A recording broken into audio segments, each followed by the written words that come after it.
Será que o terrível castigo testemunhado em Gênesis pode se repetir? A Bíblia apresenta um conceito assustadoramente complexo sobre como o mundo se transformará à medida que a era atual chega ao seu fim, revelado através de diversas profecias. No capítulo 17 de Lucas, versículo 26, somos alertados: assim como nos dias de Noé, assim também será nos dias do Filho do Homem. Essa previsão une eventos e tendências significativas que, em sua combinação, transformarão os momentos que antecedem o fim desta era em um período peculiar e incomum na história da humanidade. Duas dessas profecias descrevem sociedades antigas reais, e Jesus nos adverte para que estejamos cientes delas. Ele declara que, em sua vinda, o mundo será exatamente como nos tempos de Noé e de Ló. Quais eram as características distintivas dessas sociedades? Como nosso mundo se compara a elas?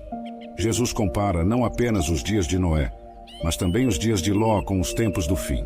Lucas, capítulo 17, versículos 26 a 30.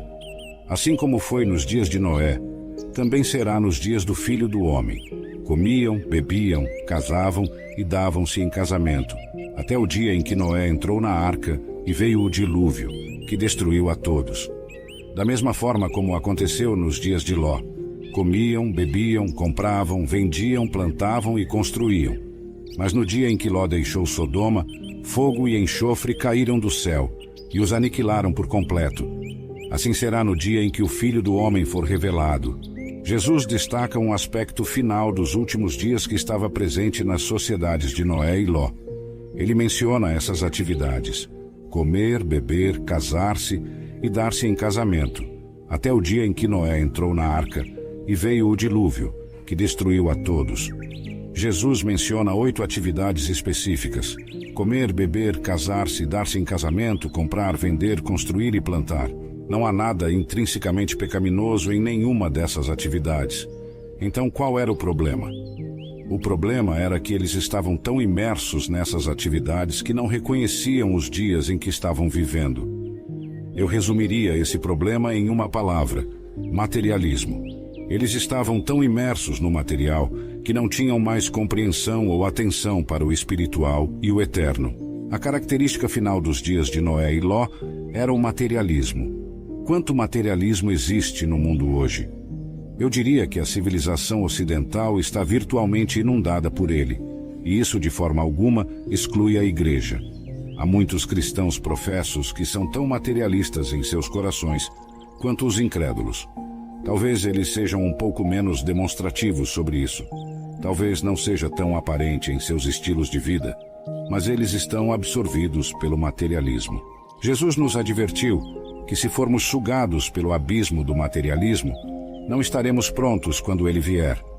Estaremos na mesma categoria que as pessoas dos dias de Noé e Ló.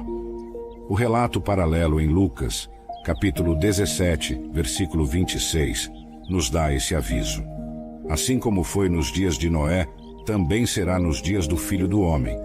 Para compreendermos os dias anteriores ao retorno de Jesus, precisamos descobrir como eram os dias de Noé. Para um relato desses dias, examinaremos o livro de Gênesis em busca dos elementos essenciais. O lado positivo, o aviso para a sobrevivência. Apresentamos os elementos malignos que eram evidentes nos dias de Noé e Ló. Como vimos, várias formas de maldade estavam desenfreadas. No entanto, seria errado eu encerrar esse retrato dos dias de Noé e Ló sem mostrar também o lado positivo, porque havia um lado positivo em 2 aspectos principais. Há um lado bom nos dias de Noé, pois Gênesis, capítulo 6, versículo 9, diz: estas são as gerações de Noé. Noé era homem justo e íntegro entre os seus contemporâneos. Noé andava com Deus. Havia um homem entre todas aquelas pessoas que tinham um relacionamento íntimo e pessoal com Deus. Podia falar com ele e contar-lhe como via a situação e o julgamento que ele traria. Como crentes, Noé estabelece um padrão que devemos seguir. Noé e sua família eram os únicos sobreviventes daquela tragédia. Parece claro para mim que apenas aqueles que vivem como Noé e sua família sobreviverão. Hoje, Hebreus 11 tem apenas um versículo sobre Noé. Pela fé,